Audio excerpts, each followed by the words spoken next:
Goosebump event, goosebump in the sense number 1 जो event जिसने shock कर दिया मुझे वो अरशद नदीम, विदाउट डाउट। जब उसने वो जैवलिन फेंका है, वो मैं लोगों को कहता हूँ वो one of the greatest efforts of Olympics है। क्योंकि लोग देखते हैं ओलंपिक रिकॉर्ड है, वर्ल्ड रिकॉर्ड नहीं है, बट वो वर्ल्ड रिकॉर्ड है क्योंकि उससे पहले जो 96 98 गए हैं वो डिफरेंट रूल्स डिफरेंट भाले से गए हैं। इस करंट सिनारियो में जो एंडरसन पीटर 90 चले जाते थे, वेबर हम बड़े, इसने 93 मीटर फेंका है और एक 91 भी फेंका है। हाँ, 93 का मैं सिर्फ बात कर रहा हूँ, that is as big as a world record. और मैं क्योंकि हम स्टेडियम में था, मैं एक चीज जैसे आप जब टीवी पे देखते हो थोड़ा अलग है, लाइव में ना जब आप देखते हो हर प्लेयर का जैवलिन अच्छा ही दिखता है शुरू में, it's only towards the end किसी का ड्रॉप कर जाएगा, किसी का कैरी करेगा। इसमें पता क्या था, उसने जैवलिन फेंका है, वो अच्छा जाता ही जा रहा है, उड़ता, और लोग पता ऐसे हो गए थे लोग, और वो जब गिरा जब वो 92.97 आया, क्राउड तो पागल हो गया। अरशद नदीम, आप सोचिए अरशद नदीम, ठीक है किसी को वो लगे, वहां पे जो लोग बैठे होंगे कोई नहीं जानता होगा अरशद नदीम कौन है, ठीक है 90 मीटर उसने मारा हुआ है पहले, बट कोई नहीं जानता। नीरज चोपड़ा का नाम, जब नीरज चोपड़ा का नाम इंट्रोड्यूस होता है, और सबसे बड़ी बात उस वक्त ना हर्डल्स चल रहा था, हर्डल्स फाइनल हो रहा था, मेरे ख्याल से लॉन्ग जंप भी चल रहा था, लॉन्ग जंप फाइनल, ठीक है लॉन्ग जंप भी चल रहा था, सब कुछ हो रहा था वहां पे, और हम देख रहे थे ये वर्ल्ड रिकॉर्ड हो गया, फलाना ओलंपिक रिकॉर्ड हो गया, इतनी देर में देखते हैं वो अरशद नदीम आते फेंकते जैवलिन, ओलंपिक रिकॉर्ड। तो उसी वक्त हुआ क्या, उसी वक्त पता लग गया था आपको एक तरह से कि गोल्ड मेडल आपका, अब आप सिल्वर। क्या वो उसका दबाव, उसका प्रेशर, क्योंकि 6 थ्रो थी इनकी,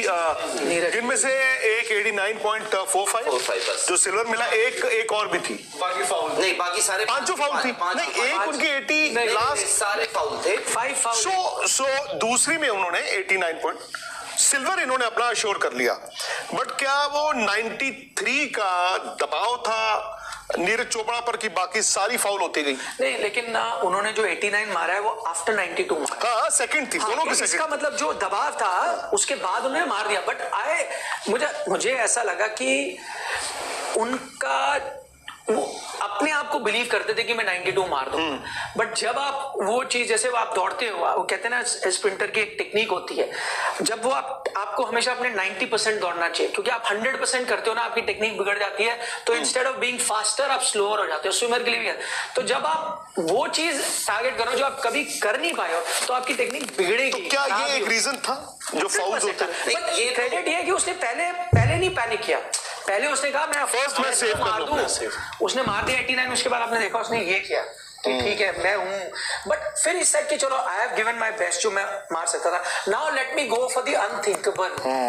वो फिर आप उस वक्त तो जब मुझे अच्छी तरह से याद है, आज भी मैं अगर देखता क्या बैठा हूं यहाँ पे, मुझे नीरज चोपड़ा का वो थ्रो, वो भागते हुए आ रहे जो उन्होंने 89.45, मैं आज भी उसको पूरा एज इट इज पूरा विजुअलाइज कर सकता हूँ, और मुझे आज भी याद है उस वक्त जब उन्होंने मारा था ना, मुझे लगा इन्होंने 90 क्रॉस कर दिया, इवेंचुअली नहीं हुआ, बट मुझे लगा कि यार ये नीरज चोपड़ा ने क्या कर दिया, ये तो 90 क्रॉस कर ही दिया उन्होंने। और उस वक्त जब मैं इसलिए बोल रहा था, टीवी पे पता नहीं उनके रिएक्शंस क्या दिख रहे हो ना दिख रहे हो, वो बहुत गुस्से में थे, और उसमें क्या हुआ था, आप उनका एक उन्होंने हालांकि इस बात का जिक्र किया है कि बिकॉज मेरी इंजरी होती है तो मेरा 40% जो ध्यान होता है वो जब मैं रन अप ले रहा होता हूँ अपना रनवे पे, मैं भाग रहा होता हूँ, तो मेरा ना ये होता है ध्यान, मेरा बॉडी ये वो इन सब चीजों में होता है। उस वक्त I think more than pressure मुझे लगता है वो गुस्सा था, और वो बिलीफ जिसकी निखिल बात भी कर रहे हैं ना कि मैं कर दूंगा, क्योंकि वहां जब वो बैठे हुए थे ना, बाकी सारे भी आपके एथलीट्स थे, जैवलिन थ्रोअर्स थे,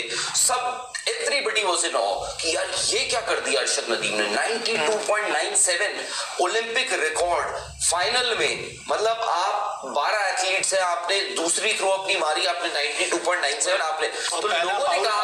कि हो गया भाई, गोल्ड मेडल हो गया सब, और ये बात कही ऐसा नहीं कि दबी जबानों में कह रहे थे, लोग कह रहे थे, नीरज ने कहा, बाकी कंटेस्टेंट्स ने कहा, हाँ इसीलिए वही बोल रहा हूं मैं, लोगों ने कहा नीरज चोपड़ा उस वक्त इतने गुस्से में थे, बेल्ट होती है, बेल्ट जैकेट जो क्योंकि जैसे उनका थ्रो खत्म होता है वो पहन लेते हैं, वो मतलब इतने गुस्से में, तो उन्होंने अपनी बेल्ट फेंकी है, गुस्से में थे, उन्होंने कहा लोगों को कि मैं करूंगा। आप सोचिए उस एथलीट ने कहा। और एक चीज ये भी है, देखिए पिछले कुछ सालों में अगर आप देखिए, जब से उन्होंने टोक्यो ओलंपिक्स जीता है, एक वर्ल्ड चैंपियनशिप का उनका सिल्वर आया था ठीक टोक्यो जीतने के बाद। वो भी इंजर्ड थे उस वक्त, ग्रॉइन इंजरी उनको हुई थी। उसके बाद वो आते हैं, वो वर्ल्ड चैंपियनशिप गोल्ड भी जीतते हैं। तो वो ना हारे कभी नहीं, और हारना मतलब ये नहीं वो सेकंड कभी नहीं आए थे। आज सडनली उनको लगा कि यार बिगेस्ट प्लेटफॉर्म, मैं सेकंड आ रहा हूं क्या। उन्होंने कहा नहीं, I will go for it. I think वो ना बिकॉज ऑफ द रिस्ट्रिक्शंस, उनके शरीर की रिस्ट्रिक्शन, इंजरी की, और प्लस वो एक होता है आप एक अनथिंकेबल को चेस कर रहे हैं, इम्प्रोबेबल टारगेट चेस कर रहे हैं। तो है ना कि 90 आपने टच नहीं किया है। और जब नीरज के हाथ से वो 89.94 निकला होगा ना, नीरज को लग रहा होगा कि मैं ये जा रहा है, ये जा रहा है मेरा throw,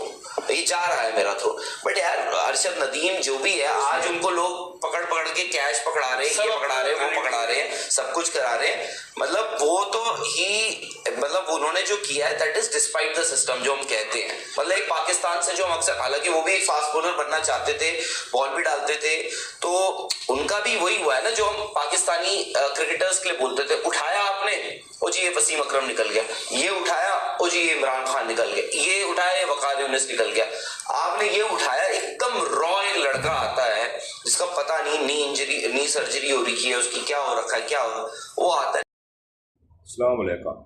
welcome to my YouTube channel. दोस्तों अगर आप चैनल पर नए हो तो चैनल को सब्सक्राइब कर दो और वीडियो को लाइक कर दो ताकि ऐसी नई नई वीडियो आपको मिलती रहें। तमाम दोस्तों का शुक्रिया।